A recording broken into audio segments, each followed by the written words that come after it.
진짜? 이제 더 재미없는데 앞으로다.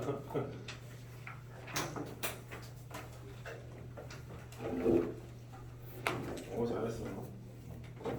그 생각해봤을 때까? 어? 아니?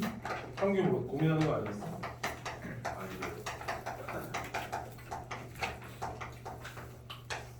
제목이 병신과 머저리지? 근데 제목은 재밌는데 소설도 내 입장에서는 재밌는데 너희 입장에서는 별로 재미가 없어. 그리고 조금 줄거리는 재밌는데 실제로 읽으면 재미는 없어. 그런 좀 특이한 그런 소설이다. 간단히만 설명해주면 얘들아, 여기 나오는 사람이 나야. 나. 나는 화가야, 화가.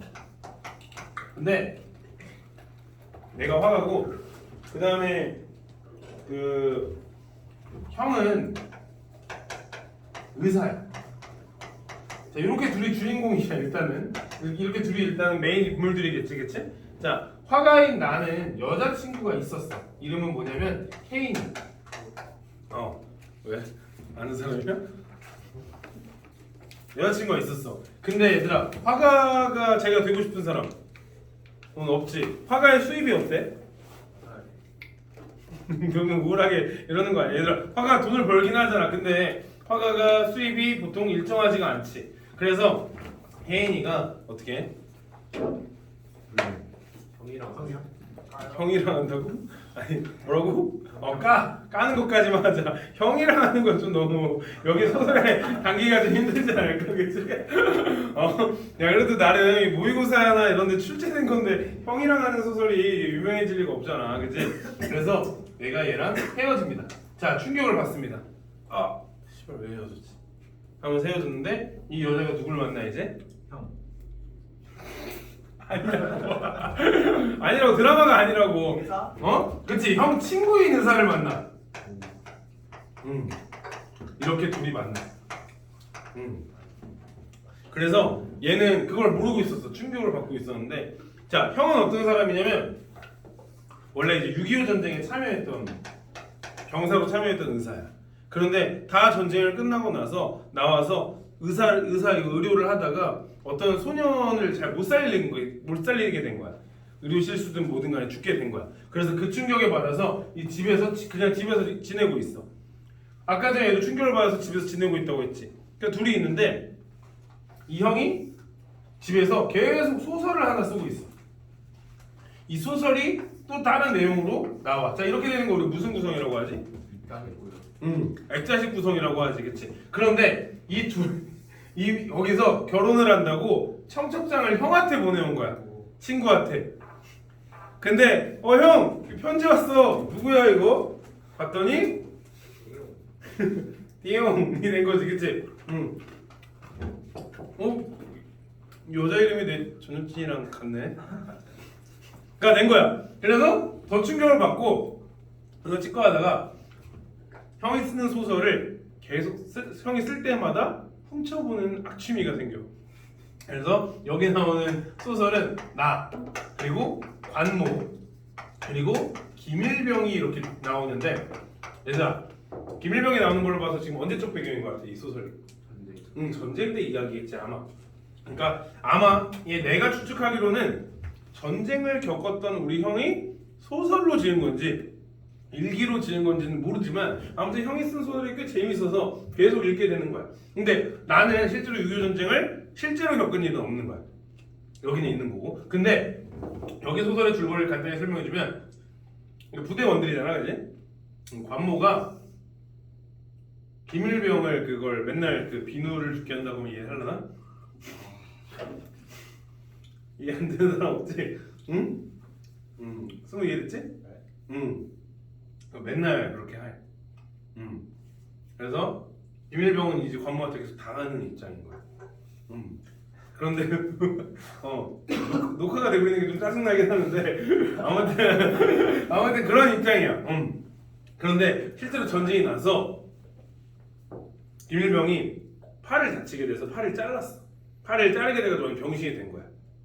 자를 정도가 됐어. 근데 여기서 썩은 내가 나겠지. 썩으니까, 그치? 근데 관모가 그 썩은 내가 난다고 하기 싫어해. 아무튼 그러니까 썩은 내가 난다고 하기 싫어하는 건 물론 이 새끼를 이제 쓸모없는 사람이라고 죽이려고 해. 그래서 이 나가 이 관모를 김일병을 어떻게 할지에 대해서 고민을 하는 찰나에 소설이 끊겨. 그러니까 동생 입장에선 너무 궁금한 거야. 관모가 김일병을 죽였을지, 아니면 내가 관모를 죽였을지, 아니면 내가 관모랑 김일병을 둘 다 죽였을지 하면서 동생은 너무 궁금해가지고 맨날 이 형의 소설은 언제 쓰지? 왜 더 여기 뒤로는 왜 안 쓰지? 라고 생각이 든 거야. 그 전까지 너무 잘 묘사를 해가지고 막 사람들이 궁금했는데 여기 그 뒤에 관모가 김일병의 이거 손을 자른 다음에 얘를 죽여야겠다라는 말 이후로는 더 이상 없는 거야. 그래서 이 나가 그 뒤에 소설을 써버렸어. 관모가 김일병을 죽이고 나도 관모를 죽이는 쪽으로 써버린 거야. 그런데 어느 날 보니까 다시 가서 소설을 보니까 하나도 다시 다 지워지고 새롭게 써 있는 거야. 그러니까 형이 다 지워버리고 다시 그냥 새롭게 써버린 거야. 빡쳐가지고. 그래가지고 이제 그 소설을 보고 나서 이 형 뭐지? 라고 하는 찰나에 갑자기 어느 날 가니까 또 소설을 불태우고 있는 형을 발견해. 자, 왜인지 한번 보러 갑시다. 자, 앞에는 이제 소설이 바뀐 부분 나옵니다. 자, 화가인 나는 혜인의 이별 통보를 무기력하게 받아들일 뿐 그녀와의 관계는 별 진전을 보이지 않는다. 의사인 형은 소설을 쓰기 시작한 것은 형이 수술하던 한 소녀의 죽음으로 인해 정신적인 타격을 입은 다음부터이다. 소설에서 형은 6.25 전쟁 중에 동료를 살해한 경험에 대해 그리고 있다. 그러니까 이 앞에 맨 앞에 소설 앞에 뭐라고 쓴 거야? 자기가 죽인 이야기에 대해 쓰고 있다는 식으로 소설을 썼겠지. 그러니까 형은 동생 입장에서 대체 누굴 죽인 걸까에 대한 궁금증이 있는 거야. 계속 대체 누굴 죽인 거지? 계속 고민인 거야. 근데 우리도 똑같이 얘들아, 누굴 죽였는지 궁금함만 있지 이 사람이 6.25 전쟁 때 겪었던 상처에 대해서 지금 전혀 공감하고 있지 않지. 그러니까 그런 의미에서 쓰여진 소설이라고 보면 돼. 형의 소설은 끝이 달라져 있었다. 형은 내가 쓴 부분을 잘라내고 자신이 끝을 맺어놓은 것이었다. 형의 경험은 이 소설 속에서 얼마만큼 사실성을 유지하고 있는지 모른다. 혹은 적어도 이 끝부분만 형의 완전한 픽션인지도 모른다. 형은 나의 추리를 완전히 거부해버린 것이다. 여기 이제 밑에부터는 소설이지 얘들아. 나는 관모가 나타날 때까지 동굴을 들락날락 하고 있다. 드디어 관모는 동굴까지 올라왔다. 그 얼굴이 어둠 속에서 땀에 번들거렸다. 그는 대뜸 동강 나간 팔핑계만 하고 들어넣어 처먹고만 있을 테냐? 고 하며 오늘은 내 놈도 같이 겨울 준비를 해야겠다 하며 김일병을 일으켜 끌고 동굴을 나간다. 내가 불현듯 관모의 팔을 붙잡는다. 딱 잡는 이유가 뭐겠어? 뭔가 얘가 안 좋은 일을 할 것 같으니까. 그래서 관모가 독살스러운 눈으로 패기를 쏘았죠. 나를 쏘아본다. 나는 아무 말도 못하고 고개를 떨어뜨린다. 넌 구경이나 하고 있어. 타일이든 낮게 말하고 관모는 김일병을 앞서 산을 내려간다. 말끝에서 나는 이 참새 가슴아 하고 말하고 싶어하는 관모의 소리를 들은 것 같았다. 뜻밖의 기둥을해서 발걸음이 침착하게 걷고 있는 김일병은 단 한 번 길을 내려가면서 나를 한번 쓱 돌아봅니다. 그러나 그 눈에는 아무것도 찾아볼 수가 없다. 존나 힘들었겠지 사실은. 팔도 엄청 아프고 매일 밤마다 괴롭힌다고 생각해봐. 다른 의미로. 그치? 똥도 제대로 못 쌀 거 아니야. 엄청 힘들었겠죠. 그렇죠? 그래서 그러나 그 눈에는 아무것도 찾아볼 수가 없다. 둘은 눈길에 검은 발자국을 내며 골짜기로 내려갔다. 그리고 그들이 골짜기의 잣나무 숲으로 아물아물 숨어 들어가 버릴 때까지 나는 거기에 못 박히는 듯 붙어 서 있기만 했다. 어두워지는 그치고 눈이를 스쳐온 바람이 관목 사이로 기분 나쁜 소리를 내며 빠져나갔다. 드문드문 뚫린 구름장 사이로는 바쁜 별들의 서쪽으로 흐르고 있었다. 자, 봐봐. 이런 게 이제 시간의 배경을 나타내는 건데 요게 어때? 별들이 바쁘게 움직이고 있었다라고 하는 거 보니까 굉장히 어떤 표현법, 수사법이나 이런 게 좋지. 조금 뒤에 골짜기에는 한 발의 총소리가 팡! 하고 정막을 깼다. 그 소리는 골짜기를 한 바퀴 돌고 난 다음 남쪽 산수 사이로 긴 꼬리를 펴며 사라졌다. 나는 비로소 잠에서 깨어난 듯 깜짝 놀란다. 그 총소리는 나의 가슴속 깊이 어느 구석인가 숨어서 그 전장의 수많은 총소리에도 지워지지 않고 남아있었던 선명한 기억 속의 것이었다.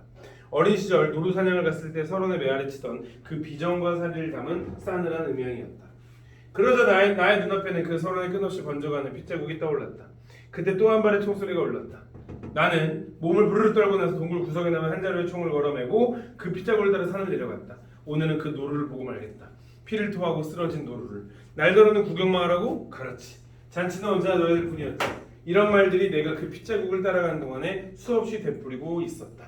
자, 관모가 김일병을 죽였는지 내가 관모를 죽였는지도 뒤에 애매모호하게 나와 있지만 어찌됐건 가서 김일병을 구하고 관모를 죽이는 쪽으로 아마 선택을 했겠지? 이 소설 끝은 아까 전에는 여기서는 나 같은 경우에는 관모가 김일병을 죽인 건데 내가 관모를 죽인 쪽이었다면 여기선 지금 내가 관모를 죽이려고 아마 가는 것처럼 소설을 묘사해놨네. 자, 중량 기껏해야 김일병이나 죽인 주제에 임마 넌 이걸 다 읽고 있었다. 불쌍한 김일병을. 그 아가씨가 널 싫어한 건 당연하다. 갑자기 그 헤어진 이유에 대해서 팩폭을 날려버렸죠. 너 이 새끼 그 아가씨가 널 싫어한 건 당연하다. 순수한 기본법이었지만 무엇을 이야기하려는 것이 분명했다. 난 형을 쏘아보았으나 그때 형도 나를 마주 쏘아보았기 때문에 시선을 흘리고 말았다. 형은 나를 쏘아본 채 손으로 계속 원고를 뜯어 불에 넣고 있었다. 임마 넌 머저리 병신이다. 알았어? 형이 또 소리를 꽥 질렀다. 그리고 그것은 지극히 당연한 말이었다는 듯이 머리를 두어 번 끄덕이고 나서는 그런데 말이야. 그 형이 갑자기 장난스럽게 손짓을 했다. 얘들아 손짓은 요거야. 이렇게 오라고. 이렇게. 그런데 말이야. 나는 가까이 다가갔다. 형은 손에서 원고뭉치를 떨어뜨리고 나의 귀를 잡아 끌었다. 술 냄새가 호흡을 타고 내장까지 스며들 것 같았다. 호러 아니에요 여러분. 형은 아주머니까지 들어서 안 들리게 하게 된 것처럼 귀에다 입을 대고 가만히 속삭이는 것이었다. 넌 내가 소설을 불태운 이유를 묻지 않는군. 너무나 정색을 한 목소리에서 나는 형의 얼굴을 보려고 했으나 형의 손이 귀를 놓아주지 않았다. 그런데 너 또 읽었겠지만 내가 죽인 관모놈 있지 않아? 오늘 밤 나 그 놈을 만났단 말이야. 그러고는 잠시 말을 끊고 나를 찬찬히 살펴보고 있었다. 자, 관모가 소설 속에서는 죽였지 얘들아. 근데 관모는 실제로는 어떤 상황인 거야? 살아있는 상황인 거야. 그러니까 동생 입장에서는 갑자기 벙찌겠지. 관모 죽인 거 아니었어? 뭐지? 소설이야? 일기야? 뭐야? 소설인가? 이러면서 막 머리가 아파지는 거야. 그러고 잠시 말을 끊고 나를 천천히 살펴보고 있었다. 그 눈은 술에 젖어 있었으나 생각이 멀리 있는 것처럼 보이는 것은 결코 술 때문만은 아닌 것 같았다. 그러나 형은 이제 안심이라는 듯 큰 소리로 그래 이건 쓸데없는 게 되어버렸지. 이 머저리 새끼야 하고는 나의 귀를 쭉 밀어버렸다. 다시 원고지를 집어 사그러드는 불집에 집어넣었다. 근데 이상하거든. 새끼가 날 잘 알아보지 못한단 말이야. 일부러 그런 것 같지도 않았는데. 불을 보면서 형은 계속 중얼거렸다. 내가 이제 놈을 아주 죽여 없앴으니 내일부턴 내가 내일을 하려고 생각하고 자리에 일어서서 홀을 나오려는데 홀이 얘들아 웨딩홀이야. 이 결혼식에 간 거야. 거기 가서 관모를 만난 거야. 그렇지. 바로 문에서 두 걸음쯤 남았을 때였어. 야, 너 살아있었구나 하고 누가 등을 탁 치지 않냐 말이야. 형은 나를 의식하고 이야기하는 것 같기도 하고 혼자 중얼거리는 것 같기도 했다. 놀라 돌아보냐 그게 관모놈이 아니란 말이야. 하늘놈이 그려놓고 또 영시침을 떼질 않니? 이거 미안하게 됐다고. 두려워서 비실비실 물러서면서 내가 그 사이 무서워진 걸까? 하긴 놈은 내가 무섭기도 하겠지. 어쨌든 나는 유이 문까지 걸어 나왔지. 하지만 문을 나서는 도망을 했어. 놈이 살아있는데 이게 무슨 소용이냔 말이야. 형은 나머지 원고 뭉치를 마저 불집에 던져나고 힐끗 나를 보았다. 이 참새 가슴 같은 것 뭘 듣고 있어? 썩 네 굴로 꺼져. 소리를 꽥치는 동에 나는 방으로 쫓겨들어오고 말았다. 비로소 몸 전체가 까지는 듯이 아픔이 전해왔다. 그것은 아마 형의 아픔이었을 것이다. 형은 그 아픔 속에서 이를 물고 살아왔다. 그는 그 아픔이 오는 곳을 알고 있는 것이다. 그리하여 그것은 견딜 수 있었고 그것을 견디는 힘은 오히려 형을 살아있게 했고 자기를 주장할 수 있게 했다라고 얘기합니다. 자, 소설이 꽤 어려워요. 마지막에 무슨 얘기인지 전혀 이해가 안 가죠. 자, 무슨 말인지 쌤이 간단히만 해석을 해줄게. 영화 평론가 말이야. 자, 소설에서는 내가 김일병을 지키고 관모를 살리는 쪽으로 아마 했을 거야. 근데 실제로는 관모가 살아있지, 그치? 그럼 얘들아, 그럼 실제로는 내가 가서 어땠다는 거야? 못 죽이고 그냥 튀어버린 거지 아마. 그치? 나라는 사람은 아마 실제로는 관모라는 사람에게 대적하지 못하고 튀어버렸을 거야. 그러면 내가 계속 어떤 죄책감을 가지고 살았겠지. 내가 김일병을 죽인 거야 라는 마음을 가지고 살았을 거야. 죄책감에. 그치? 그리고 사실 이런 상황은 전쟁에서 사람 죽고 죽이는 일은 다양하지만 자기가 어떤 죄책감을 갖고 살았단 말이야. 그러니까 소설로라도 관모를 죽여버리려고 한 거야. 그걸 통해서 자기가 계속해서 회복을 하려고 한 거야. 그래서 관모를 죽임으로써 회복을 하고 아까 말이 나와 있지. 내가 이제 그 녀석을 죽였으니까 나 이제 의사일도 제대로 해야겠다 라고 하면서 마음을 먹었는데 실제로 관모가 살아있으니까 살아있는 관모를 보게 되니까 조금 당황스러운 거야. 그래도 어차피 죽인 관모를 이 글을 쓰면서 회복이 됐으니까 이걸 태워버리고 나는 이제 내일을 하려고 하는 거야. 근데 물어보지. 너는 내가 왜 소설을 태우는 걸 물어보지 않아? 라고 물어보는 거는 자, 뭘 물어본 거냐면 얘들아 너는 왜 내가 소설을 태우는 걸 물어보지 않아에 대한 표면적인 이유가 아니라 너는 왜 내가 겪은 전쟁의 아픔을 공감해주지 못해? 라고 물어보는 거야. 너는 지금 결말만 궁금했지 내가 왜 이 상황에서 내가 어떻게 회복됐는지에 대해서 너는 지금 궁금하긴 한 거야? 라고 하면서 꺼져 이 머저리 새끼야 하면서 내 아픔도 몰라주는 새끼야 라고 하면서 보내버리면서 소설이 끝나요. 이 일 이후로 형은 의사일 하면서 잘 지내면서 끝이 납니다. 그래서 뭐 아무렇지 않게 하면서 이제 나도 내가 할 일을 찾아가야죠. 자, 요거 5문제인데 5분 정도 줄게. 천천히 읽어보면서 한번 풀어보세요. 관모가 남자였어요? 이거 군대잖아. 아 남자인데 그 이제 한 거야? 그 내가 비누주부라 한 거잖아. 저거는 모의고사에 나올 수 있는데 저거는 해인 이건 안 나올 것 같다고? 그건 안 되는데 왜 저것도 안 되는 거 아니에요? 정확히는 남색이라고 표현돼 있어 소설에는. 그것도 살짝 남색이라고. 아니 여기 안 나와 있잖아. 이 모의고사 문제는 이 관모가 김일병을 어떻게 했는지에 대해 나와 있진 않지. 내가 설명을 해준 거지. 그 소설에서 그 부분만 딱 잠깐 잘라낸 거지. 충격이죠. 근데 아마 남색이라고 적혀 있는데 양성에 자지 않았을까 싶어. 군대에 가면 이제 별 생각이 다른단 말이야. 치마만 입어도 돌아버리는 게 군대잖아. 그러니까 그럴 수 있지. 그럴 수 있지는 아니고. 요즘에는 비누가 없어서 그런 드립은 잘 하진 않아. 샴푸로 하고 바스로 하니까.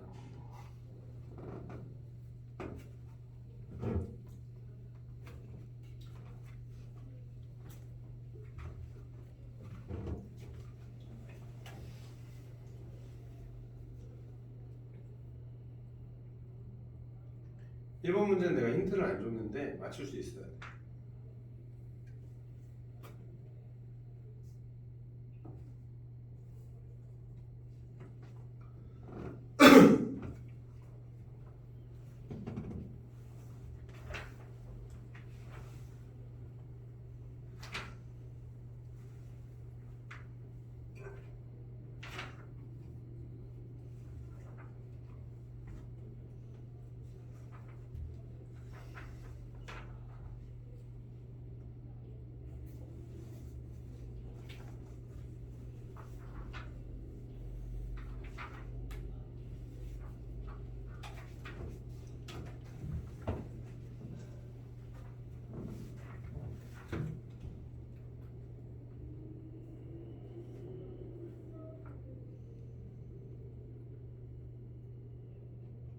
이렇게 고요하지?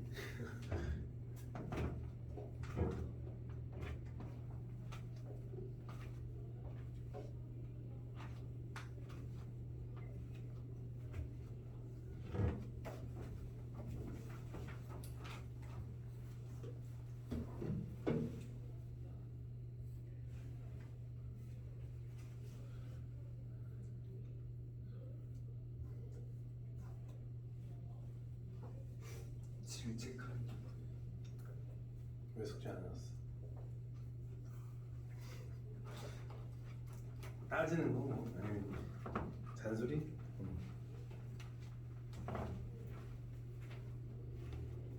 맞았는데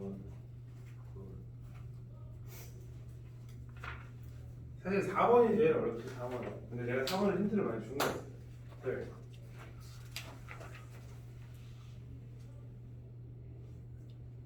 이거 3번을 모르겠네. 응? 3번을 모르겠어.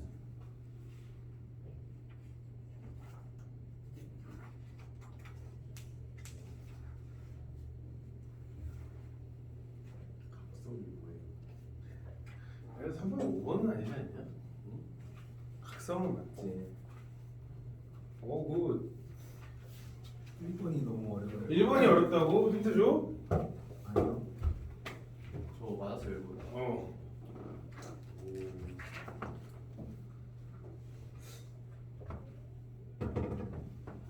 14등까지 1등급이냐? 누구 있어요? 민서 3등이던데? 끝이에요? 어? 끝이에요? 끝이에요라고 해야지. 구경만 해야 돼, 그지? 그 다음에 2등급은 형규랑 중원이랑 성환이 이렇게 셋인데 아니 근데 그렇게 학생이 많은데 병의까지인가? 많지. 30명 중에 1등급 1명에 2등급 4명이면 심각하지. 심각하지. 그 쌤이 말했잖아. 30명이면 1등급 우리 한 6명만 가져가 보자. 이렇게 얘기했지만 약. 지금 하는 태도들로 봐서는 별로. 이게 쌤도 1학년 1학기에는 꿈이 많아. 이 애들을 데리고 어떻게 하면은 내가 할까 하면 이제 내가 공부하는 태도나 숙제해오는 그런 걸 보잖아. 그러면 얘가 실수를 했구나랑 실력이구나는 차이가 보여. 그러니까 이제 이번에 다음번 목표는 그 사람에 맞게끔 목표를 짜야지. 민서 기출교시 몇 개 들었어? 응? 민서 기출교시. 민서 오늘 여행 가서 안 냈어. 민서는 웬만하면 한 개 틀리고는 다 맞아. 기출교시. 다반이다. 아니야 말이 안 돼. 근데 그거 몇 학년 거예요 기출교시? 지금 거는 이제 고1 최근 거나 고2 거가 섞여 있어. 그 점수 언제 나와요? 원점수 그 시험 보고 봐줄게 지금. 틀렸고 두 개 틀렸고 세 개 틀렸고 세 개. 현교 통과. 오 뭐야. 이거지. 좋았어. 여기는 어휘가 없었다니까 어휘 이해해 준다 쳐도.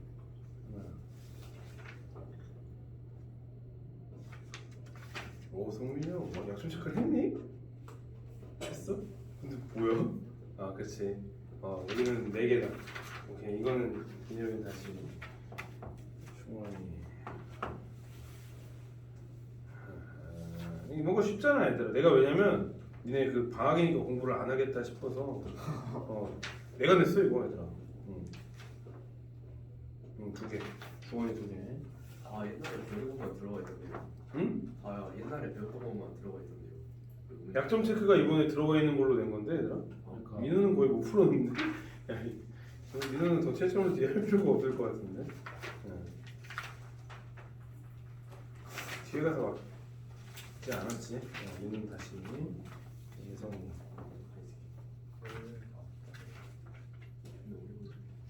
푼 것들 못 풀었네? 예성이 다시.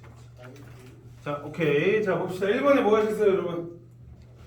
1번에 4번입니다. 그 이유가 얘들아, 여기 나가 1인칭 주인공이고 액자식 구성에서도 1인칭 주인공이잖아. 전적 작가 시점으로 바뀌는 부분이 없어. 대비적인 성격이 대비적인 성격 관모랑 놔도 되고 형이랑 놔도 되고. 형이랑 나도 대비적인 성격. 얘는 지금 상처를 입고 자기에 대해서 내적 갈등을 쓰는 거고 얘는 지금 자기 나 형의 아픔을 재미로만 생각하는 사람이잖아. 그런 의미에서 대비라고 봐야지. 자, 2번에 A에 나타난 나에 대한 이해로 적절하지 않은 것은 4번. 오, 잘 읽었네. 4번인 이유는 김일병의 눈빛이 뭐가 있었어? 아무것도 없었지, 그치? 그래서 답은 4번. 맞으셨나요? 자, 3번에 기억미음에 대한 설명 적절하지 않은 것은 4번. 자, 그 이유는 여기 유대감이 나타나 있지는 않지, 그치? 그래서 표면적 관계에 넘어가 있는 리을은 지금 그냥 너는 왜 씨발 나 공감해주지 못해 뭐 이런 거지. 4번에는 그러니까 내가 아까 말했지. 표면적인 이유로만 보면 4번이 답이라고. 근데 더 깊게 가면 너는 왜 내 아픔을 공감해주지 못해라는 말로 가야 되니까 5번이 되는 거야. 그냥 이제 MBTI가 그냥 F인 사람은 4번일 할 수가 있어. 근데 이제 좀 T까지 가면 이제 5번을 해야지. 그 깊은 것까지 공감을 해줘야지. 야, 그럼 얘들아 만약에 저번에 나는 유튜브에서 봤는데 기분이 좀 꿀꿀해서 머리를 파마를 했어 라고 하면 니네는 질문을 뭘 할 거야? 질문이요? 그러니까 내가 너희한테 전화로 쌤 뭐 하셨어요? 라고 니네가 나한테 물어본 거야. 기분 좀 꿀꿀해서 쌤 머리 했어 파마. 뭐라고 물어볼 거야?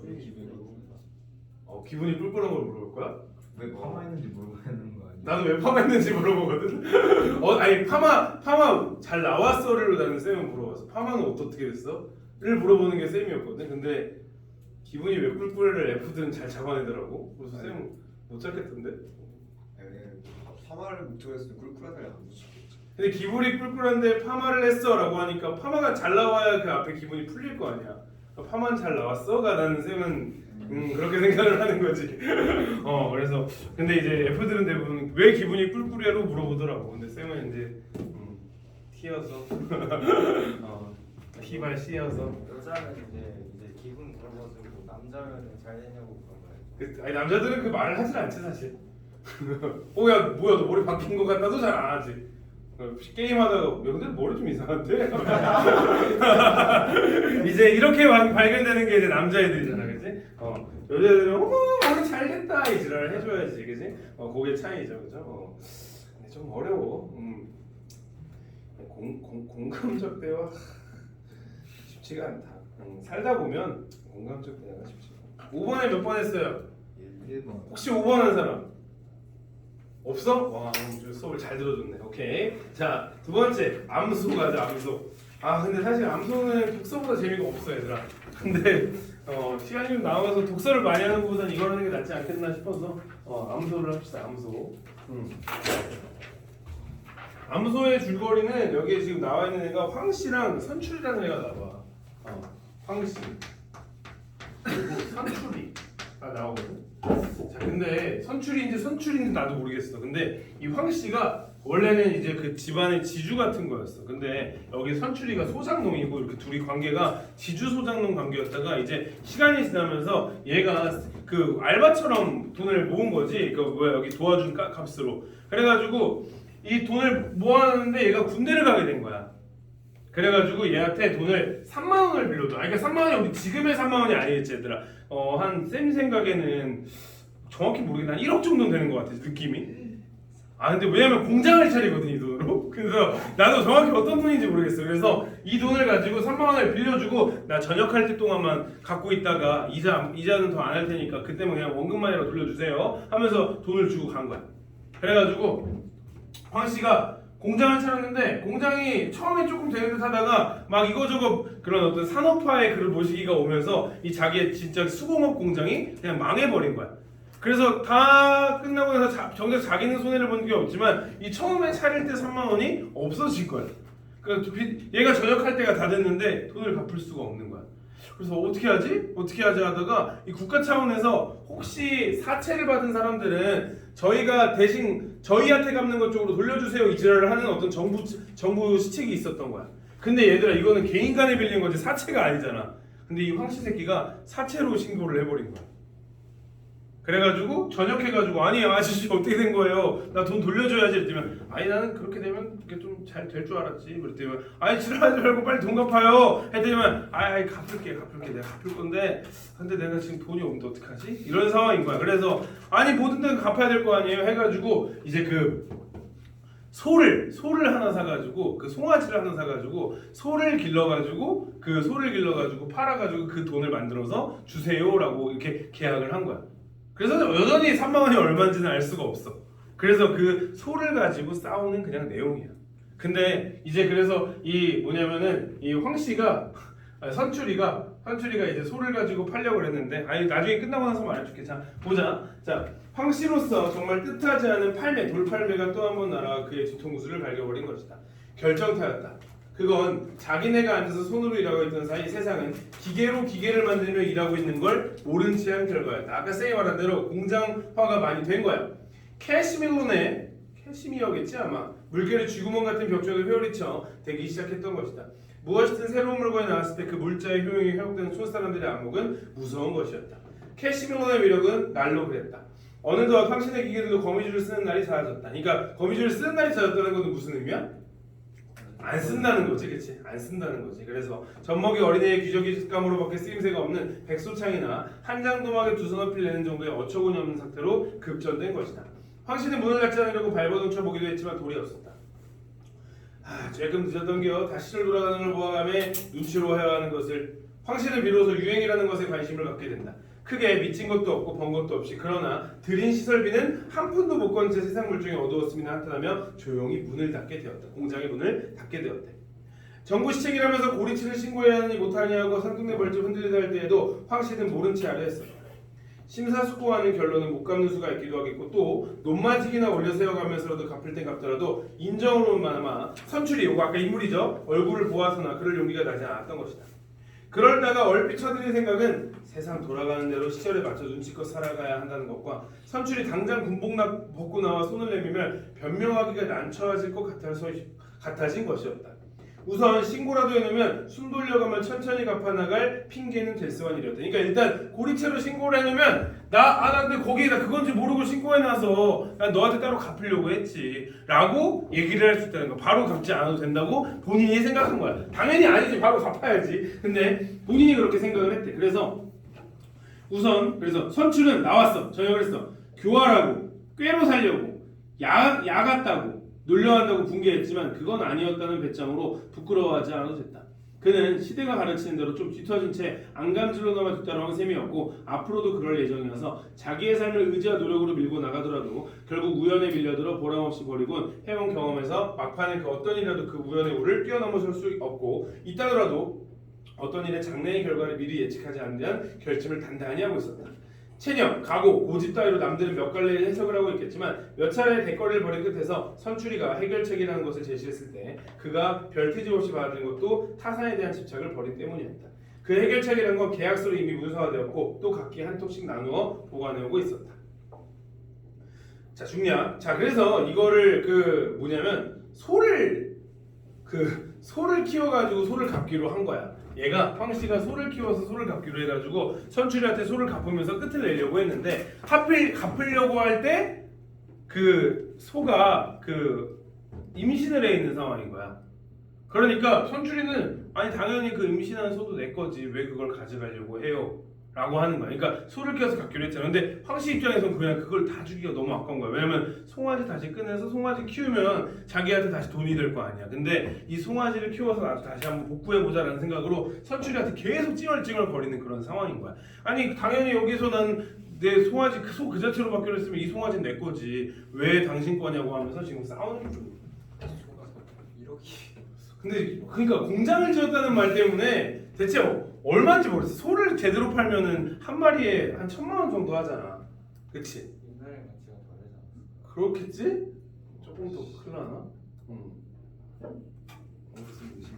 아무튼 공장을 차릴 정도였다라는 게 앞에 나와 있었죠? 선출인 정말 당장 장으로 몰아가기라도 할 듯이 콧대리로 손을 가져갔다. 왜 이려 새끼 벤소를 황씨가 막았어. 선출은 부합김에 오근을 봐가지고 아니 그러면 새끼를 낳으면 송아지가 아저씨 것이라고 된단 말이오? 물음표? 황씨 듣다 좀 느닷없는 소리였지만 솔깃했다. 자 그때까지도 아무 생각 없었는데 얘가 말하니까 그러네? 따라서 낳게 된 송아지의 소유권에 대해서 전혀 무심했음을 깨달았고 처음으로 관심을 사게 된 동기가 되어준 말이기도 했다. 이어 송아지를 놓고 왈가왈부하다 보면 어미소를 잡아두는데 혹 도움이 되지 않을까 하는 데까지 순간적인 발전을 보았다. 그 새끼를 키워야 되니까 내가 이 어미소까지 갖고 있어야 되지 않을까? 이딴 소리까지 생각을 했대. 허다 못하는 게 그것도 말이라고 하나? 황씨는 갑자기 배째가 뚝심이 솟아 자신이 서는 것 같아. 그게 당연한 일이지 무슨 말이요? 라고 하네. 아무리 선의로 대하려고 해도 안 먹혀들면 돌이 없는 것이었다. 선출이 단박 사태질을 했다. 그게 어째 그리요? 애미 있고 새끼 있지. 더군다나 뱃속에 들어 한 몸인데 어째 이 집 물건이냔 말이요? 계약서에도 아직 잉크야 잉크. 시퍼렇게 살아있지만 나는 이 암소만 찔러서 팔아갖기로 되어 있어. 말을 허야 알아듣겠다면 거기에 새끼까지 자네께라고 써있지 않고 또 이손한테 사고가 나면 내가 책임지로 되어 있단 말이야. 그런 연고요. 왜? 확신은 언성을 높여드니까 계약서에는 소만 갚기로 되어 있지 내가 언제 그 송아지까지 갚기로 했냐라고 쭈얼쭈얼 하고 있습니다. 하지만 소한테 사고가 난 건 아니잖요.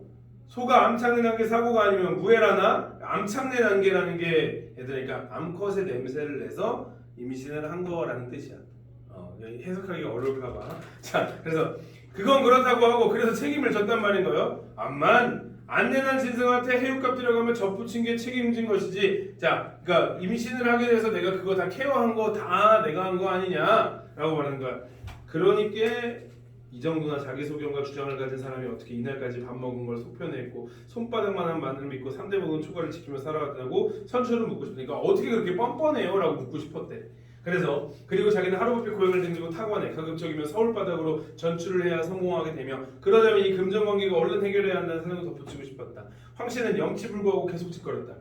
그러니까 말이야 일단은 자네는 감자를 떠먹다 감자 속에 버러지가 들어있으면 그 버러지도 감자 파먹고 굵어졌으니까 감자나 매한가지라고 먹을 텐가? 먹겠어? 라고 하고 있으니까 감자 먹다 벌레 나오면 그 벌레도 먹을 거야? 여기 송아지는 남의 거지 이렇게 얘기를 하는 거야. 그렇기 때문에 모래 선추에 늙어가는 사람이 말하는 것이 저렇게 흉물스러울 수가 없다고 여겨. 비위상에 도저히 상대할 수 없고 또 성질답게 주먹으로 한번 갈겼으면 시원할 속인데도 그럼 그 새끼는 그런 말젓이라도 먹고 큰다담요? 다 내 소 골 빨아먹고 크는 중이지. 보슈 가령 저 감나무는 내 집 것인데 열리는 족족 같은 남의 것이 된다고 해보슈. 울 안에 감나무 심을 필요가 있나. 그 소용없는 소리 우연마침했거든요. 고삐나 풀어봅시다. 황씨는 당황한 빛을 감추지 못하고 이 사람이 해장 갈아버튼 뭔 말인지 몰라도 해장 갈아버튼 왜 이 야단이요 말이요 지금 다퉈볼려? 했지만 최소한 송아지 한 마리 차지할 수 있겠다는 희망들어 언성을 높여가도 안 되겠는데 일단 져주는 게 상책이었어서 들어가 아침이나 먹세. 그러고 피차 조용히 생각해보세. 이 말에 선추류도 날뛰지 않다. 하여간 우리 한국인은 밥의 민족이죠. 그래서 그는 조반 후에 차주백인의 마을로 내려가 성모 같은 친구들의 조언도 듣고 말미쳐도 보충해둘 신산이었다라고 돼 있네요. 그래서 이 송아지를 결국에는 황씨가 가지게 돼요. 황씨가 가지게 되는데 이 송아지가 밥을 먹어야 되는데 어쩌다가 그 술 만든 밥을 먹게 된 거야. 막걸리 만들 때 그 만든 쌀 있지. 그걸 먹게 된 거야. 그 왜냐면 줄 게 없었어가지고 그걸 줬는데 이 송아지가 이 막걸리 맛을 알아버린 거야. 뒤에 소설이 끝이 좀 이상하지? 막걸리 맛을 알아버린 거야. 그래서 어느 날은 이 황씨가 자기가 이제 그 막걸리 거의 독을 거의 3마를 갖고 와가지고 집에 놨는데 송아지가 그 술 냄새를 맡고 그 술을 다 먹어버린 거야. 그래서 술병 나서 죽어. 그럼 끝나. 자, 세 문제 고. 연관이 많이 있어. 권선징악 같은 그런 소설이지, 그치? 막걸리 맛있지. 오늘 가서 막걸리나 먹을까? 맛있어요. 응? 무슨 맛이에요? 도수 있는 밀키스?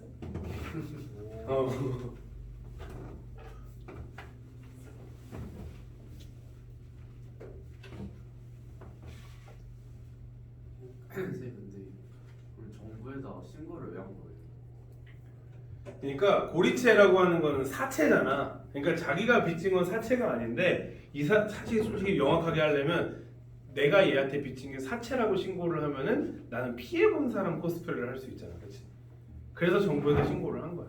그런데 정작 선출이 앞에서는 아니 나는 여기다가 하면 너한테도 그냥 신고만 하는 건 줄 알았지 이딴 식으로 얘기를 한 거야. 그럼 자기가 갚아야 되는 걸 좀 늦출 수 있으니까.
세 문제밖에 없어서 금방 하지.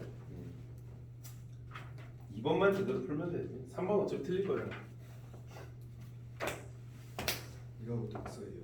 그치? 하나 정도 하면 끝날 거라. 독서 어려워서.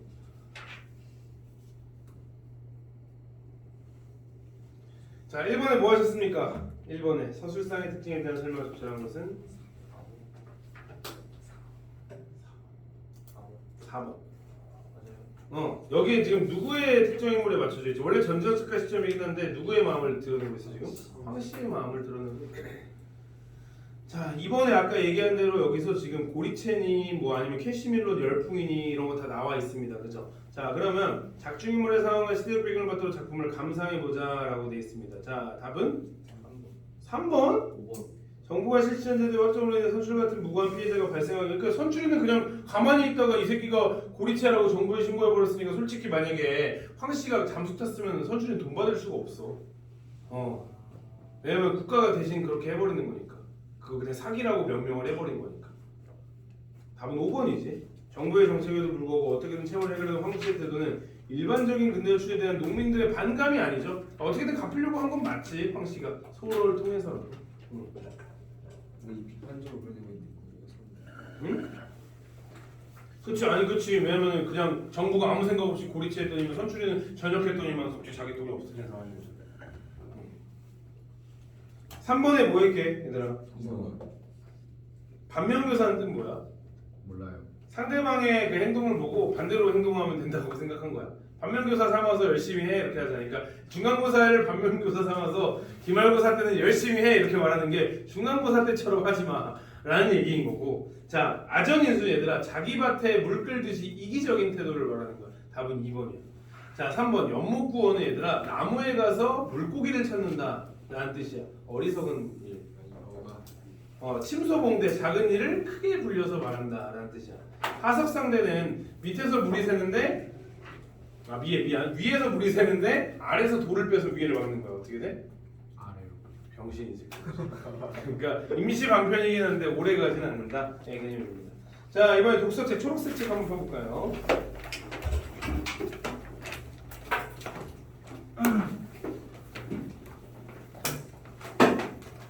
자 독서 1 보면은 알 수 있어. 독서 2 보면 얘들아 익숙한 지문이 독서 2부터 한번 봐봐.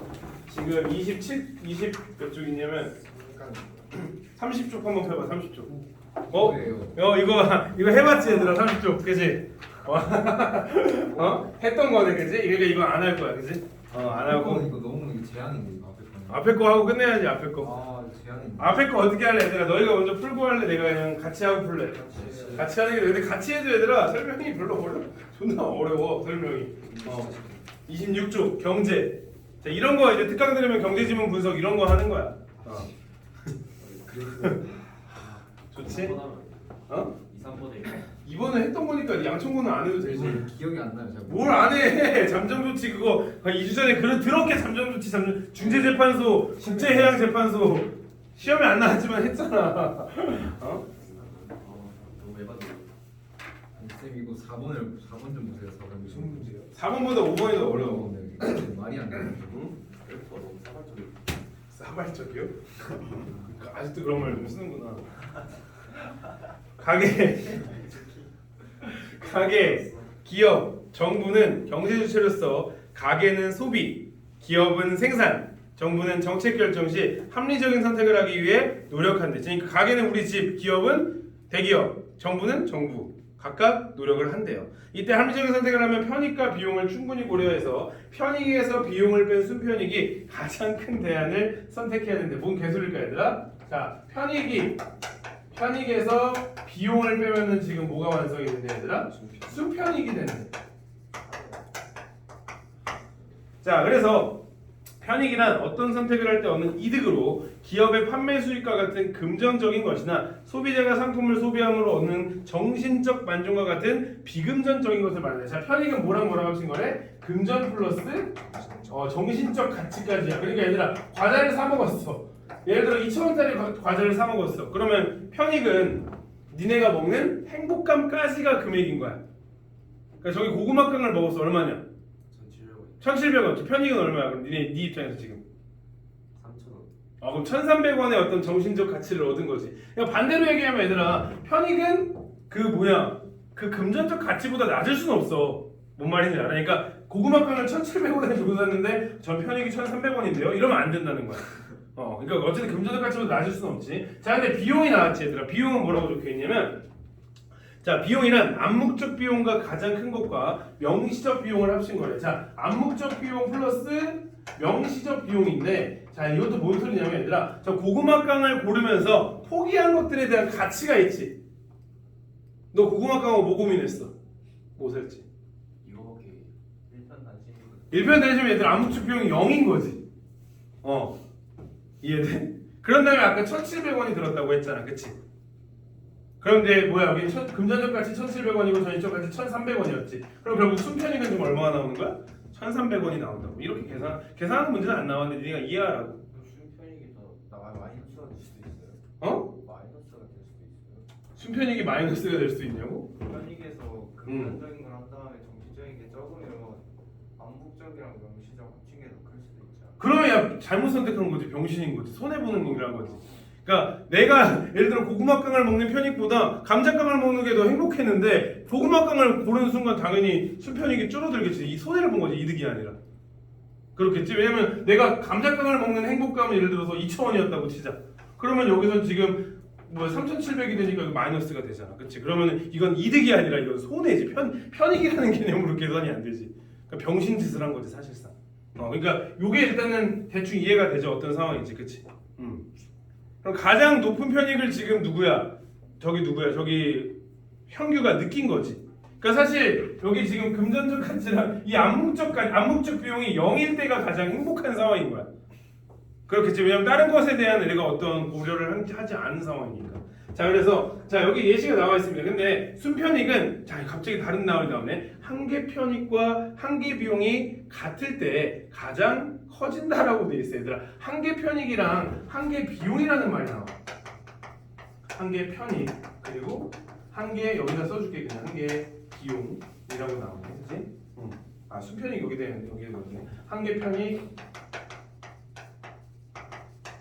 한계 비용이라고 나오는데 빼기로 빼자 일단. 근데 자 거기 뭔 소리냐면 한계 편익은 어떤 선택에 의해 추가로 발생하는 편익이며, 그러니까 내가 나 하나 더 먹을래라고 했을 때 예를 들어 고구마깡 한 다음에 고구마깡 한 개 더 먹을래라고 했을 때 나오는 그 편익이 한계 편익이야. 오케이? 이익 아니에요 편익? 이득이야. 그러니까 여기 적혀 있잖아. 한계 편익은 왜냐면 고구마깡 하나 더 먹어서 행복함이 생겼잖아. 하나 더 먹으면 없어? 근데 하나 더 사야 되잖아. 그치 하나 더 사는 게 한계 비용이라고.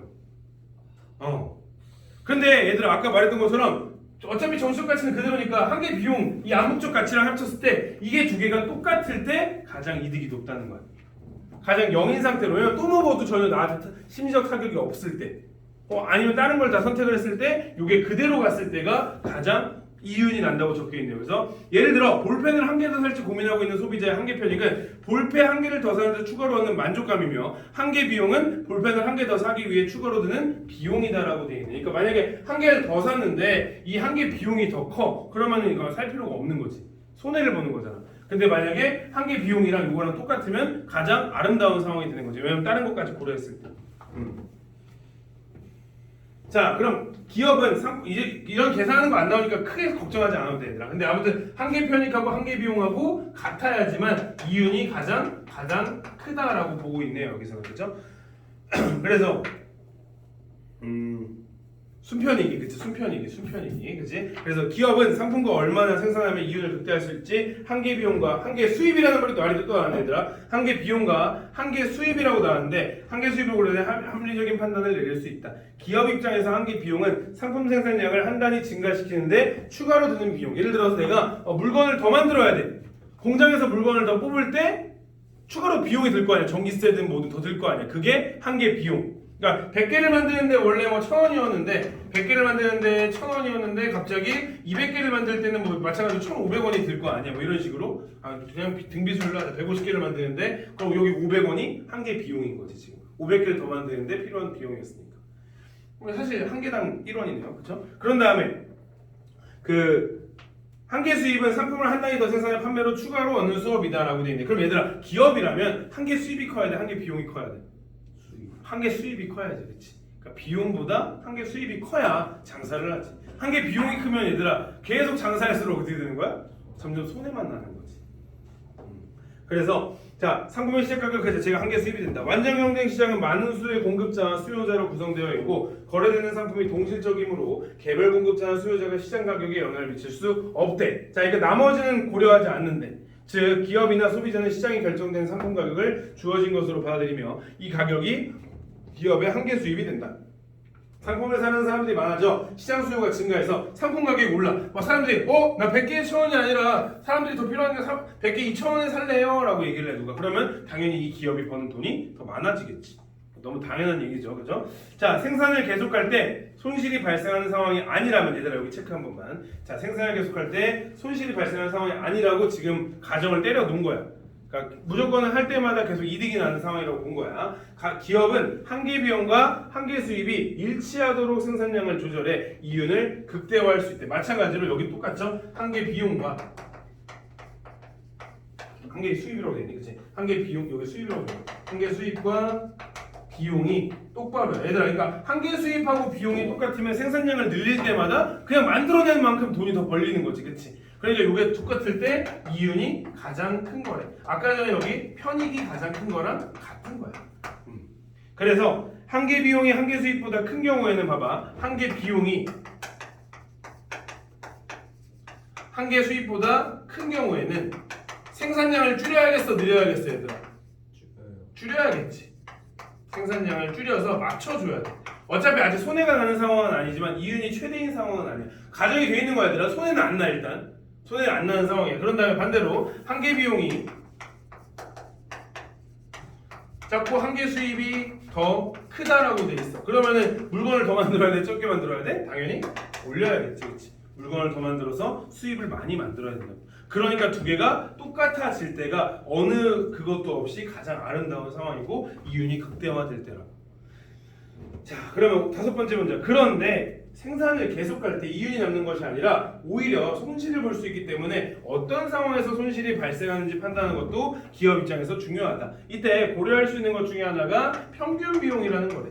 얼마를 쓰는지에 대해서 평균을 내는 거겠지. 자, 평균 비용은 어떤 양의 상품을 투입된 총 비용을 생산량으로 나눈 것인데, 자, 총 비용 나누기 생산량을 한 것인데, 총비용이 생산량을 한 것인데 상품을 한 단위 생산하는 데 드는 평균적인 비용을 말한다. 여기에서 총비용은 또 총비용 두 개로 나뉘네. 고정 비용하고 가변 비용으로 나뉘는데 한계 비용이 총비용 중 가변 비용에만 영향을 받는 것과 달리 한계 비용은 뭐만 영향을 받는데 어딨냐? 한계 비용 그냥 여기 적어놓자, 그지? 또 들어가야 되거든요. 이제 한계 비용은 가변 비용만 영향을 받는 반면에 여기 지금 평균 비용은 모두 돼 있는다고요? 고정 비용도 받는다고 돼 있네요, 그죠? 자, 그러면 저기 있지. 평균 비용, 고정 비용은 생산량에 따라 변하지 않고 일정한 크기를 유지하는 비용으로 생산량이 많든 적든 매달 똑같이 내야 되는 임대료 같은 거, 월세 같은 거. 월세는 내가 돈을 많이 벌건 적게 벌건 똑같이 내야 되잖아, 그렇지? 그래서 월세가 그 예이고, 가변 비용은 생산량에 따라 달라지는 비용으로 재료비, 생산을 늘리기 위한 추가로 고용하는 사람들에게 들어가는 월급들 이런 게 그 예가 된다. 자, 그렇다면 손실이 발생하는지 평균 비용을 통해 어떻게 알 수 있을까? 총 비용을 전부 회수하는 것이 언제라도 가능한 기업이 완전 경쟁 시대에 있다고 가정해보자. 얘들아, 이것도 사실 개업가지. 왜냐면 손해가 나네? 공장 접어! 하는 순간 손해가 안 난대. 그러니까 이런 게 사실 말이 안 되잖아, 그치? 그러니까 그런 게 있다고 가정을 해보자. 이 기업은 평균 비용을 상품의 시작 가격과 비교해보고 만약 가격이 평균 비용 곡선의 최저점에도 미치지 못한다면 얘들아, 그 가격 만들어봤자 잘 팔린다 안 팔린다? 안 팔린다의 개념인 거지, 그치? 그러니까 여기서는 어떻게 되는데 생산량이 얼마이든 간에 그 가격의 상품을 판매하는 순간 손해가 나는 거야. 그래서 손실을 피할 수 없다고 판단할 것이다. 그렇다면 투입된 총비용을 전부 해소하여 손실 발생을 막는 것이 이 기업의 합리적인 결정일 수 있다. 기업이 의도한 생산량에서 평균 비용이 시장 가격보다 낮아야 이윤이 남는데 어떻게 해도 손실을 피할 수 없다면 생산을 계속할 것인지에 대한 신중하게 고민해야 하는 것이다. 이처럼 평균 비용은 한계 비용과 더불어 기업이 생산에 관한 의사결정을 낼 때 유용하게 활용한다.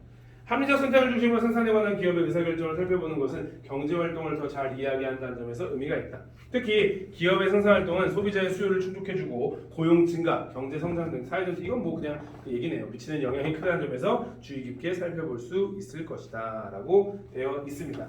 자, 내가 해주라고? 그래도 풀어보는 게 낫지 않겠니? 그치? 쌤이 8분 정도 줄 테니까 읽어준 거 있으니까 8분 정도 줄 테니까 한번 풀어보시죠. 자, 준비 시작.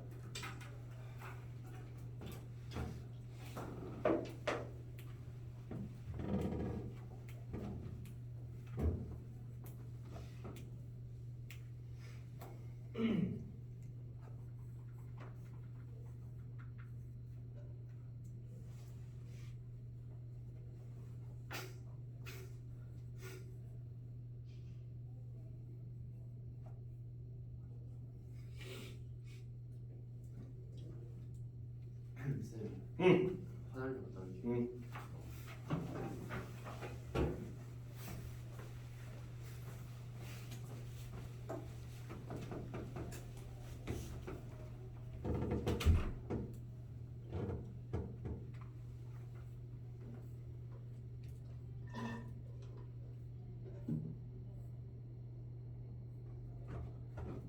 문제 풀라니까 잘하죠.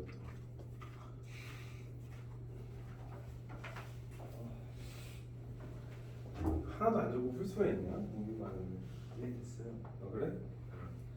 근데 내용이 어려운데 문제는 그렇게 어렵지 않아. 뭐 그리고 사회 때 너는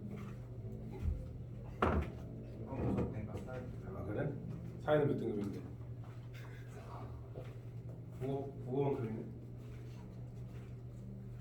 사회는 1위 사회는 1위야? 22등이면 가능성이 너무 많지.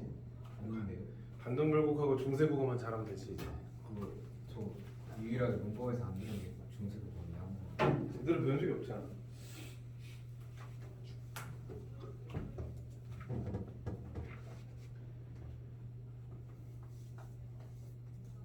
이번 티어 쓰기 되게 쉬운데.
이제 화장실 좀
영석이 하고 문제 뺐지 않아요? 어? 영석이 하고 뺐지 않아요?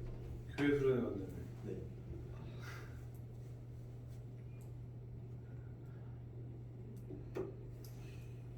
저 다음 주에 토요일 몇 시였죠? 저녁 6시.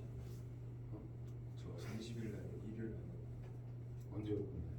토요일 몇 시? 저쪽. 토요일 다 10시, 2시, 6시 다 고일 수업. 오고 싶어. 2시가 양천반이고 정확히 8시랑 6시는 양정반이고 6시에 올수 있을 것 같아. 어차피 수업은 똑같아.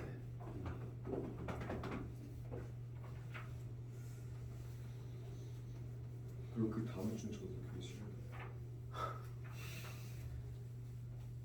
교회 오빠가 되는 목적이 뭐야? 하민아 너 뜻이 하나님의 백성이. 한글로 한자로 되겠죠. 한글은 어떻게? 하는 법의 민족 줄여야죠. 민초? 민족 민초? 근데 민초 자체가 민이 아니 그 한자야. 그 줄임말 그럼 한자가 무슨 한자야? 큰 집. 큰 집. 큰 지파.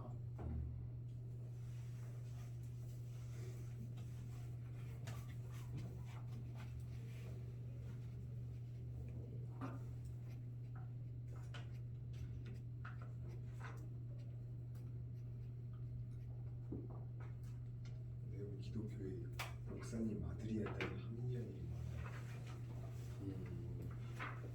하은이, 함이, 예은이, 예은이, 예단, 요한이. 유한 진짜 못해요. 그래서 쌤 교회를 안 다니니까 소개팅에 예은이가 나오면 거절하지. 좀 뻔한데. 예은인데 언니 이름 하은이래. 끝났죠.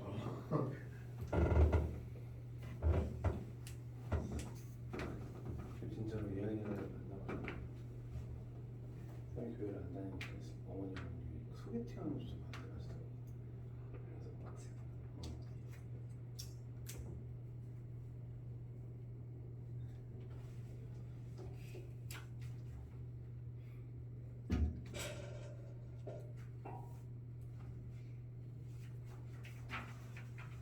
예나 쌤도 무슨 일 알아요?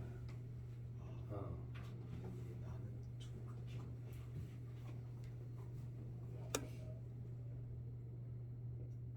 그래 예나 쌤은 근데 변절했어. 자 1번 봅시다. 윗글의 내용 정리면 이거는 그래도 맞을 수 있지, 그렇지? 이건 4번이야. 그래서 어쨌든 기업의 모시기 때문이니까. 자 2번에 윗글에서 알 수 있는 내용으로 적절하지 않은 거. 자 총비용에서 고정비용을 제외한 나머지 모두 가변비용이다. 요거에서 써놨지? 요거 고정비용을 제외하면 가변비용이다. 2번에 완전 경쟁 시장에서 개별 소비자의 시장 가격을 주어진 것으로 받아들인다. 요거는 세 번째 문단에 소비자가 어떻게 받아들인다라고 나와 있어요. 자 그다음에 세 번째 생산량과 상관없이 기업이 매달 똑같이 내는 임대료는 한계 비용에는 뭐만 영향을 준다고? 가변 비용만 영향을 준다고. 임대료는 고정 비용이잖아, 그렇지? 그러니까 답은 3번. 평균 비용은 총 비용의 생산된 상품이 똑같이 배분해서 얼마인가요? 나와 있네요, 지금. 그 다음에 같은 편익을 주는 대안이 여러 개 있었다면 비용이 가장 당연한 얘기죠, 그렇죠? 돈을 적게 드는 게 가장 좋죠. 편익이 똑같으면. 자 윗글을 참고할 때 기억의 의미라고 되는데 얘들아, 기억이 이처럼 평균 비용과 한계 비용과 더불어 기업이 생산에 관한 의사결정을 낼 때 유용하게 활용한다라고 돼 있지. 얘들아 결국 기업은 뭘 하려고 만들어진 집단이지? 돈 벌려고. 그럼 얘들아 돈 벌려고, 이득 내려고, 이윤 내려고 요 말을 찾으면 돼, 그치 얘들아? 그럼 1, 2, 3, 4, 5번 중에 이득을 내려고라는 말이 있는 걸 하나 찾아봐. 뭐가지? 4번이 그래서 답이 되는 거지. 이득을 내려고라는 말이 결국에는 이걸 파악한 이유가 이득을 내려고인 거니까. 자 4번에 얘들아 과자랑 음료수 먹는 거 나왔지. 이것도 읽어보면 어렵지 않게 풀 수 있었어. 아니야? 2번 아니야. 3번도 아니야. 이번이 아니라 이번일 수밖에. 음료수가 1,000원인데. 두개 사면 2,000원 남아서. 무슨 소리 하는 거예요, 여러분? 자, 봐봐요. 자, 하나씩 봅시다. 이 사람들 잘못되었네. 자, 갑이 과자 소비에서 어느 수준이 과자 3개 사면 얘들아 편익이 얼마야? 500원. 그 다음에 한 개 살 때는 1,500원. 오케이. 자, 2번. 갑이 과자 소비량을 합리적으로 선택하면 편익이 가장 큰 게 얘들아 얼마야 지금? 2개 샀을 때잖아. 네. 2,000원이잖아. 네. 그러면 2개 사면 얘들아 돈이 얼마 남아? 1,000원 남잖아. 음료수 한 개 살 수 있잖아. 근데 2개 사면 5,500원이 드는 거 아니에요? 그거는 비용이잖아. 이거 정신적 가치, 안목. 안목적 가치까지 들어가는 거잖아, 얘들아. 아니 왜 그래? 음료수 값 1,000원 남았잖아. 음료수 마셔야지. 과자 2개랑 음료수 1개. 가장 아름답잖아. 3번. 자, 갑이 과자 소비량을 0개에서 1개씩 드릴 때마다 오는 한개 편익은, 자, 한개 편익이 뭐야? 편익이잖아. 그냥 뭐 어떻게 들어다. 야, 처음에 0에서 4,000, 4,000에서 2,500, 3,500, 3,500에서 2,000 줄어들잖아. 한 개씩 들을 때마다 편익은 줄어드는데 뭘? 야 간단히만 생각해봐서 얘들아 과자만 계속 먹으라고 해. 먹고 싶어? 네. 몇 개까지 먹을 수 있어? 한번 과체몇 4개째부터 어때? 아 씨발 이제 그만 먹고 싶다라는 생각 들 거 아니야. 편익이 점점 줄어든다고. 4번 갑이 과자 소비를 2개에서 3개로 늘리기 위해 추가로 드는 비용은 추가로 오는 만족감보다 얘들아 2개에서 3개 드는 비용 얼마 들어? 3,500원 들고 편익은 2,000원 드네. 그러면 비용이 더 크잖아. 5번 갑이 과자를 사기 위해 포개 음료수의 소비자의 금전적 가치는 과자를 구입하는 개수가 늘어날수록 점점 작아지겠군. 얘들아 포기하는 금전적 가치 점점 커지지 얘들아. 예를 들어 과자를 내가 예를 들어 1,000원어치를 사. 그러면 내가 음료수를 사기 위해 과자를 포기한 음료수 가치는 얼마야 얘들아? 1,000원이잖아. 과자를 2,000원어치를 사. 그럼 포기한 음료수 가격이 얼마야? 2,000원이잖아. 과자를 3,000원어치를 사. 그럼 포기한 음료수 가격이 얼마야? 3,000원이잖아. 점점 커지지. 4번에 2번, 땡 5번. 1번. 5번. 자 보자. 자 얘들아 이거 그래프는 그리지 않을게. 그래프 안 그래도 그거로 잘 봐줘. 그릴까 하다가 또 쫑알쫑알 될까봐. 자 얘들아 생산량을 Q0으로 유지했어. 그럼 지금 닿는 곳이 어디야 얘들아? P0이야. 오케이 딱 좋아. 딱 좋은데 얘들아 이윤이 가장 극대화되는 건 언제라고 아까 내가 써놨지? 한 개 수입하고 비용이 똑같을 때지. 근데 지금 1번에 뭐라고 써있어? 평균 비용이랑 한 개 수입이라고 써있지. 그러니까 애초에 얘는 문장 자체가 말이 안 되는 거야. 그러니까 이윤이 가장 큰 거는 저 문장이 나와야지. 우리는 국어를 공부하는 거니까 이 문장이 나와야지. 그지? 그 다음에 두 번째 생산량을 Q2로 늘리면 얘들아 한 개 비용이 Q2로 늘렸어. 그럼 한 개 비용이 한 개 수입보다 커지면 오케이 맞아. 그런데 얘들아 손실이나 아니면은 손실이 나는 거야 여전히 이득인 상황인 거야? 여전히 이득인 상황이야 얘들아. 그러니까 손실이 나는 게 아니라 이윤이 뭐라고 나와 있냐? 이윤이 남지 않겠군이 아니라 이윤이 줄어들겠군으로 가야 돼. 이번엔. 이윤이 남지 않겠군이라는 말로 가면 안 돼. 이윤이 줄어들겠군으로 가야지. 3번에 가격이 P0으로 유지됐어. 생산량을 Q1으로 줄여도 한 개 비용과 평균 비용이 모두 줄어들기 때문에 이윤은 그럴 리가 없지 얘들아. 왜냐면 가격이 그대로야. 근데 예를 들어 내가 4개를 만들어. 그러면 4,000원 버는 거고 한 개 만들면 얼마 벌어? 1,000원 버는 거잖아. 그러면 가격이 똑같을 때는 그 어느 중간에 그 지점이 있겠지. 이윤이 제일 많이 나는 게. 그게 Q0일 때라고. 4번에 시장 수요 감소로 가격이 P1이 되면 생산량을 Q1으로 줄여야 평균 비용이 제일 적게 들어가면 오케이 맞아. 하지만 얘들아 Q1으로 줄였어. P1 근데 Q1일 때 P1이면 얘들아 손해봐 안 봐? 이게 손해야. 손실이 0이 아니라 그냥 손해라고. 그래서 4번도 괜찮고 틀렸고 5번 시장 수요 증거로 P2가 되면 Q2로 가까이 늘려야지. 왜냐면 한 개 수입하고 한 개 비용하고 맞춰줘야 되니까. 그래서 Q2로 늘려줘야 가장 이윤이 크게 난다 라고 돼 있으니까 답은 5번이 되는 거지. 자 5번 6번에 몇 번? 2번. 이런 건 안 틀리죠? 그렇죠? 3번은 뭐가 내린다. 그 결정을 내렸다 얘기입니다. 그지? 그 어떤 보고의 체계인 거는 그지? 자 숙제는 얘들아 이번에는 3주차 풀어오시면 되고 약점 체크. 그 다음에 테스트는 아까 전에 떨어진 사람 누구냐? 예성이, 그 다음에 민우, 그다음 민혁이 이렇게 3명 다시 재시험 보시고 아까 안 봤던 승우랑 하민이는 그냥 다시 테스트 보시고. 준비되면 말씀해 주세요. 포켓을 내가 빌려줄게.